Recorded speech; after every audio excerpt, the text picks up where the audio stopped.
સ્વાગત છે મિત્રો તમારું અમારા યુટ્યુબ ચેનલ ડેવલપમેન્ટ બાય જય ઉપર.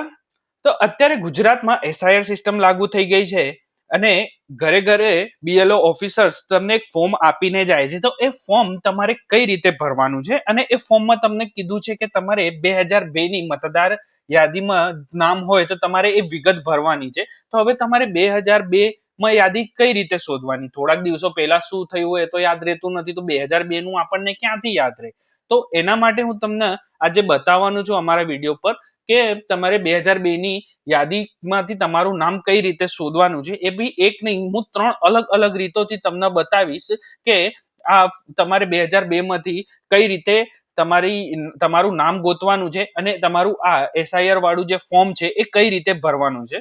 મિત્રો, જો તમે અમારા યુટ્યુબ ચેનલ ઉપર નવા છો તો અમારા યુટ્યુબ ચેનલ ડેવલપમેન્ટ બાય જઈને સબસ્ક્રાઇબ કરી દો અને બેલ આઇકન દબાવી દો, જેથી આગળ આવનારી કોઈ પણ સરકારી માહિતી કે સરકારી યોજના તમારા સુધી વહેલી તકે પહોંચાડી શકાય.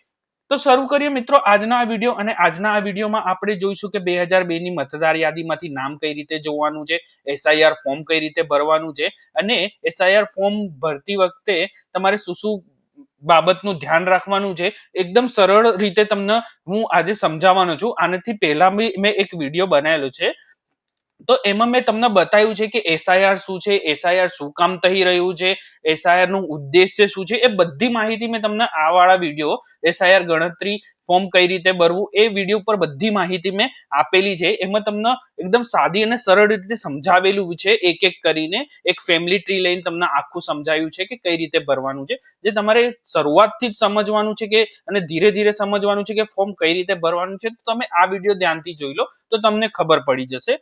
તો શરૂ કરીએ મિત્રો આજનો આ વિડીયો અને જોઈએ કે કઈ રીતે ફોર્મ ભરીશું અને કઈ રીતે આપણે 2002 ની માહિતી કાઢીશું. તો પેલા ફોર્મ જોઈ લઈએ કે ફોર્મ કઈ રીતે ભરવાનું છે. તો અહીંયા તમારે જે એસઆઈઆર નું આવું કંઈક ફોર્મ આવશે. અહીંયા તમારી વિગત લખેલી હશે, અહીંયા અનુક્રમાંક નંબર, ભાગ નંબર ને બધું લખ્યું હશે. આ એક તમારો ક્યુઆર કોડ છે, એ તમારા માટે નથી, એક બીએલઓ ઓફિસર માટે છે. અહીંયા તમારો જૂનો જે મતદાર યાદીમાં તમારો ફોટો ચાલ્યો છે એ અહીં લગાવેલો હશે. અહીંયા તમારે તમારો લેટેસ્ટ ફોટો, અત્યારનો ફોટો અહીં લગાવવાનો છે. અહીંયા તમારે પ્રથમ ખાનામાં તમારે અહીંયા તમારી જન્મ તારીખ લખવાની છે. પછી તમારી જોડે જો આધાર નંબર હોય, જો હશે જ, તો તમારે અહીંયા તમારો આધાર નંબર લખવાનો છે. એના પછી અહીંયા તમારો મોબાઈલ નંબર ફરજિયાત લખવાનો છે. આ 3 કોલમ તો તમારે ફરજિયાત ભરવાની જ છે. આધાર નંબર નહીં હોય તો છોડી દેવાનું છે, બાકી ભરવાનું તમારું જન્મ તારીખ અને મોબાઈલ નંબર તો ખાસ લખવાનો છે. અહીંયા પછી તમારા પિતાજીનું નામ, જો એમના તમારા પિતાજીનું ચૂંટણી કાર્ડ નંબર હોય તો એ લખવાનું છે, ના હોય તો ખાલી છોડી દેવાનું છે. અહીંયા તમારી માતાજીનું નામ ફરજિયાત લખવાનું છે અને એમનું જો મતદાન ક્રમાંક નંબર હોય તો લખવાનું છે, નકર આ બી છોડી દેવાનું છે. તમારા જો લગ્ન થઈ ગયા હોય તો તમારે અહીંયા તમારા જીવનસાથીનું નામ એટલે કે તમારા પતિ કે પત્નીનું નામ લખવાનું છે. અહીંયા એમનો ચૂંટણી કાર્ડ ક્રમાંક નંબર હોય તો લખવાનું છે, બાકી નથી લખવાનું. એટલે આ કોલમ તો તમારે મેન્ડેટરી ભરવાની જ છે. હવે તમારે જો 2002 ની યાદીમાં નામ હોય, તમે 2002 માં મતદાન કર્યું હોય કે 2002 ની યાદીમાં તમારું નામ હોય, તો અહીંયા તમારે તમારું નામ, તમારું ઓળખ ક્રમાંક નંબર, અહીંયા તમારા પિતાજીનું કે માતાજીનું નામ, અહીંયા એમની સાથેનો સંબંધ, પછી જિલ્લો, પછી રાજ્ય, એ બધી માહિતી લખવાની છે. એ 2002 ની સમયનો વિધાનસભા નંબર, ભાગ અને ક્રમાંક 2002 વાળો લખવાનો છે. એ કઈ રીતે ગોતવાનું છે હું તમને અત્યારે બતાવવાનો છું. જો તમારે 2002 ની યાદીમાં નામ ન હોય ને તો તમારે આયરી કોલમ બ્લેન્ક છોડી દેવાની છે અને બીજી કોલમ પર ભરવાનું છે. બીજી કોલમમાં જો તમારે 2002 ની યાદીમાં નામ ના હોય ને તો તમારે મમ્મી કે પપ્પાનું નામ અહીં લખવાનું છે.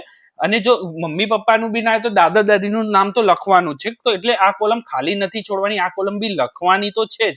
પણ તમને જો ના ખબર હોય ને તો તમે આ કોલમ બ્લેન્ક છોડી દેજો.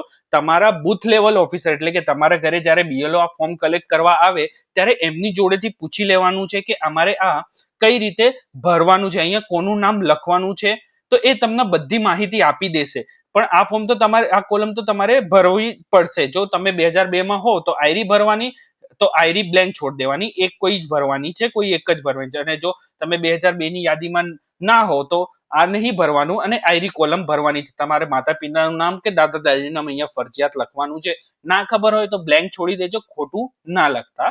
એના પછી અહીંયા તમારે સહી કરવાની છે અને અહીંયા આજની તારીખ નાખી દેવાની છે. જો તારીખ નહીં નાખો તો ચાલશે, પણ અહીંયા તમારી સહી તો ફરજિયાત કરવાની છે. એના આ ફોર્મ સાથે પછી તમારા બીએલઓ ને તમારું આધાર કાર્ડ અને ચૂંટણી કાર્ડનો ઝેરોક્સ એક આપી દેવાની છે, જો એ માંગે તો. બાકી એ બી આપવાની જરૂર નથી. તો આટલી વિગત તમારે આ ફોર્મમાં ભરવાની છે. આના વિશે મેં સંપૂર્ણ માહિતી કઈ રીતે ભરવાની છે મારા આયરા વિડીયો ઉપર મેં આપી દીધી છે. તમે આયરા વિડીયો જઈને જોઈ લેશો તો તમને બધી જ ખબર પડી જશે. તો શરૂ કરીએ મિત્રો કે 2002 માં આપણે કઈ રીતની યાદી કઈ રીતે શોધીશું એના વિશેની માહિતી લઈએ. તો પહેલો જે છે આપણે પહેલી રીત છે કે મેન્યુઅલી શોધવાનું છે. તો મેન્યુઅલી બી કઈ રીતે શોધવાનું છે એ બી ખબર હોવી જોઈએ. તો સૌથી પહેલા આપણે આપણા ક્રોમ ઉપર આવી જઈશું. ક્રોમ ઉપર તમારે CEO ગુજરાત લખવાનું છે અને એન્ટર કરવાનું છે. મિત્રો તમારે જે લેપટોપ, અહીંયા હું તમને લેપટોપમાં બતાવું છું. જો તમારી ઘરે લેપટોપ કે પીસી હોય તો તમે એમાં કરી શકો છો, નગર તમે તમારા મોબાઈલ ઉપર પણ કરી શકો છો. મોબાઈલમાં કે લેપટોપમાં કે કોમ્પ્યુટરમાં કરવાથી કઈ રીત બદલાઈ નથી જવાની, તમારે એ જ રહી જવાની છે. ખાલી તમારી સ્ક્રીનની સાઈઝ બદલાઈ જશે, બાકી બધી વસ્તુ આવીને આવી રહેવાની છે. જેમ તમે પહેલી લિંક ઉપર ક્લિક કરશો તો તમારી જોડે કંઈક આવું આઈડી લિંક ઉપર ક્લિક કરવાની છે, CEO ગુજરાત. જો મેં ઝૂમ કરીને બતાવી દીધું છે, આ CEO ગુજરાત વાળી વેબસાઇટ પર ક્લિક કરશો તો કંઈક આવું ખુલશે. એના પછી તમારી જોડે કંઈક આવો ઇન્ટરફેસ ઓપન થઈ જશે. આ ઇન્ટરફેસમાં તમે નીચે સ્ક્રોલ કરશો, નીચે સ્ક્રોલ કરીને જવા તો અહીંયા તમને નામ દેખાશે સર્ચ નેમ 2002. એટલે તમારું નામ 2002 ની યાદીમાં સર્ચ કરો. અહીંયા તમારે ક્લિક કરવાનું છે. અહીંયા તમે ક્લિક કરશો તો તમને એક બીજા પેજ ઉપર રીડાયરેક્ટ કરશે. તો તમારી સમક્ષ કંઈક આવો ઇન્ટરફેસ ઓપન થઈ જશે. તો અહીંયા તમને ઘણા બધા ઓપ્શન્સ દેખાશે. તો આપણે મેન્યુઅલી પહેલા જોઈશું. તો અહીંયા જોઈશું પહેલા આઈડિયા ઉપર ક્લિક કરીશું, ઇન્ફોર્મેશન ઓફ વોટર લિસ્ટ 2002. અહીંયા ક્લિક કરીશું તો કંઈક આવો ઇન્ટરફેસ તમારી સમક્ષ ઓપન થઈ જશે. અહીંયા તમારે તમારું પહેલા ડિસ્ટ્રિક્ટ સિલેક્ટ કરી લેવાનું છે. અહીંયા હું અમદાવાદથી છું તો હું અમદાવાદની ડેટા ચેક કરીશ. પછી અહીંયાથી તમે તમારી એસેમ્બલી સિલેક્ટ કરી લેવાની છે કે કઈ એસેમ્બલી હતી. અમુક એસેમ્બલી થોડાક ટાઈમ પછી એ લોકોએ એડ કરી છે કે 2000 પછી કંઈક અલગ એસેમ્બલી બની છે. અત્યારે જે 2002 માં કંઈક અલગ એસેમ્બલી હતી, તો ત્યાં તમારે ધ્યાનથી જોઈ લેવાનું છે. એના પછી અહીંયા પાર્ટ નંબર એટલે કે સ્કૂલનું નામ ને બધું જ્યાં તમે વોટ આપો છો ત્યાં તમારું આ બધું નામ દેખાઈ જશે. ત્યાં તમે કોઈ બી સ્કૂલ ઉપર એટલે તમારા ત્યાંની નજીકની સ્કૂલ ઉપર જેમ તમે આ બધું સિલેક્ટ કરશો એના પછી તમારી જોડે કંઈક આવી પીડીએફ ડાઉનલોડ થઈ જશે. એ પીડીએફ ની અંદર જઈને તમે તમારું ભાગ ઓપન કરશો તો કંઈક આવી ડિટેલ્સ ઓપન થઈ જશે. ત્યાં જઈને તમારું નામ ને ડિટેલ બધી જોઈ લેવાનું છે. અહીંયા તમે તમારું બધું નામ જોઈ લો, મરાઠી મધુબન અને એનો એપિક નંબર આયર્યો હતો. તો એ પ્રમાણેની બધી વિગત તમારી જોડે આવી જશે. આ હતી એક મેન્યુઅલી, તમારે એક એક કરીને બધું તમારું નામ જોવું પડશે. આ બધું તમને થોડુંક હાર્ડ લાગશે કેમ કે આ બહુ વધારે મહેનત વાળું છે. તો એના કરતા આપણે બીજી રીત પર જઈશું, પણ આ તમને ત્રણેય રીત હું સમજાવવાનું છું. ત્યાં તમને નામ ના મળે તો અહીંયા તમે તમારું નામ ગોતી લેવાનું છે. જોઈ લો, આ હતી આપણી પહેલી રીત. હવે આપણે બીજી રીત ઉપર જઈશું. તો બીજી રીત કઈ છે આપણે જોઈએ. બીજી રીત છે આપણી કે થ્રુ ડિટેલ્સ, એટલે કે નામથી શોધવું. એટલે તમારા નામ ઉપર જ ખાલી તમારે વિગત ગોતવાની છે. તો એના માટે તમે ફરીથી તમે આઈરી વેબસાઇટ ઓપન કરી લેજો. એમાં તમારે સર્ચ નેમ ઉપર આવજો. ત્યારે તમારે અહીંયા search your name in last SIR વાળા કોલમ ઉપર ક્લિક કરવાનું છે. તો કંઈક આવો ઇન્ટરફેસ તમારી સામે આવી જશે. અહીંયા તમે તમારું એસેમ્બલી સિલેક્ટ કરી લેવાની છે.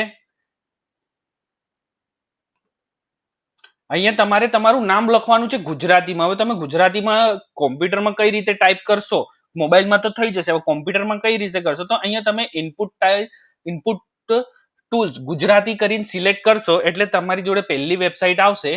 અહીંયા તમારે ક્લિક કરી લેવાની છે. અહીંયા તમારે કઈ બી લખી દેવાનું છે.